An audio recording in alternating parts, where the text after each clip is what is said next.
what's up you guys, it's Michael and welcome to my vlogging channel where today I'm going to be doing a video review of the Have and the Have Not season finale, girl. It was off the chain tonight, so let's hop into what happened. So last week we found out Celine and Jim do have a son together. He's like 20 something years old, at least late 20s, early 30s, and he just wants to have some quality time with his father. He wants his daddy. And you know, we saw a different side of Celine this episode because she was crying. She was like, it's not about the money. He just wants a normal life. He wants to be with his daddy. It's not about the money. But Jim, being all ratchet, he's like, it's always about the money. So I don't know. But Celine, she kept it secret, but he found out.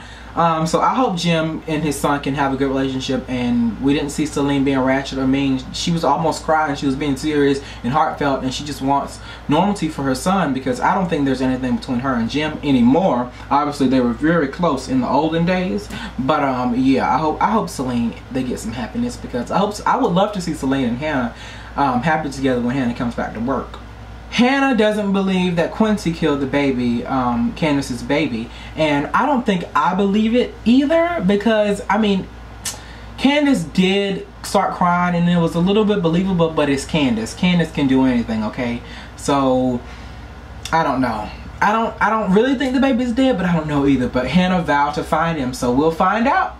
So then we went to the party where Catherine was throwing this party and everybody came, and Jeffrey showed up with his date, who is a girl, and everybody that watches the episode, pretty much everybody on the show knows Jeffrey is gay. So every time Veronica said, "Oh, this is Jeffrey's date," everybody's face was like, "Oh, Jeffrey's gay," hashtag, but that's none of my business. David has enough of Veronica torturing Jeffrey about his sexuality, and he wants the best for his son. Best parent award goes to David, but he took him outside and he was talking to him, and he said something really powerful. He was like, this constant agonizing pain will swallow you alive. And then Veronica, she had like a little change of heart, and she was like, oh, he's talking about me. And like, you felt like she was about to like accept Jeffrey or something, but then they walked back into the house. So hopefully next season she'll start to cool down, let Jeffrey live his life, and give Wyatt his car back. Quincy shows up to the dinner and he comes into the house and he starts cussing at everybody, being very rude, and everybody's like, boy, that language is not tolerated in this house. You better get you some manners. So then him and Jim go into Jim's office, and then Quincy accuses Jim of sleeping with Candace. He's like, you better not be sleeping with my woman. Quincy's the gangster. And so Jim was like, that is a lie, I didn't do it. And Jim starts, you better get out of my house. And then Quincy beats him up. Oh, Jim got toe up. His face was toe up from the floor up, just beat down. Quincy did that. So then Quincy left. He told Amanda that Jim slept with Candace, and Amanda said how she's always smelled her daddy's cologne on Candace, and he would always come over to the apartment at strange times of the night and stuff. And so Amanda found out about that. Maggie got drunk in this episode. She was at the hotel and she wanted to sleep with David, and David resisted. Good job, David, being a good husband. But later in the episode, David tries to call Veronica and she doesn't answer. She doesn't believe that he didn't sleep with Maggie, which he really didn't. He was being a good, faithful husband, but Veronica doesn't believe it, and so he you know, I guess he's a man. Man gotta do what a man gotta do, you know, bro. And so he unbuttoned his shirt, laid on the bed for a minute. He thought about it. He was probably like, Veronica don't want to answer the phone. Okay, gonna have to go get him some white woman. You know what I'm saying? So he went into Maggie's room and it went off.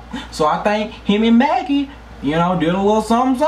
When we found out Candace didn't get shot, she went to Quincy, or no, she went to the gang-related area, the ghetto, and she told her guys that she wanted Jim Cryer kidnapped to bring him to their place so she could have her way with Jim.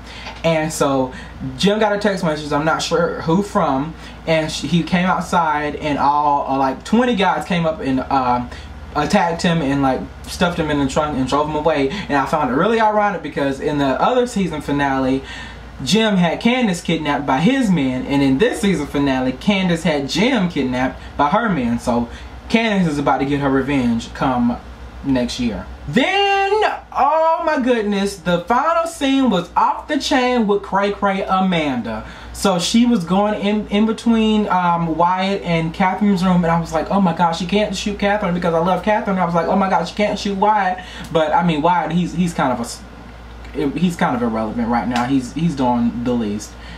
She could have shot Wyatt, honestly, but we all love Wyatt, so don't shoot Wyatt either. But still, he could. So She go back into the room. She still shouldn't kill her brother or her mama. She's still crazy. She was like, eeny, meeny, eeny. Put the gun to her head, and then she put it back there wide. Then she ran back to Catherine's room. Then she put it back to her head, and then she started going crazy, running right back and forth. And then it showed the outside of the house, and it heard her laughing, and the gunshot went off, and then that was the end.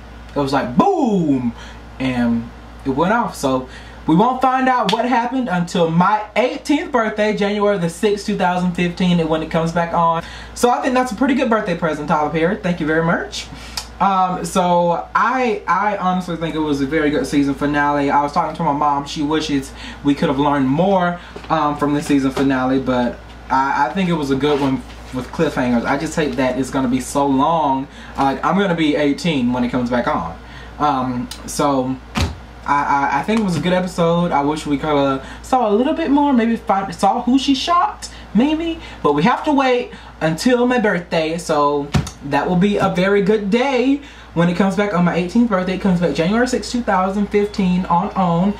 And somebody's at the door. So I'll see you guys in the next video. Be sure to subscribe. Follow me on Twitter, Instagram. And thanks for watching. Adios.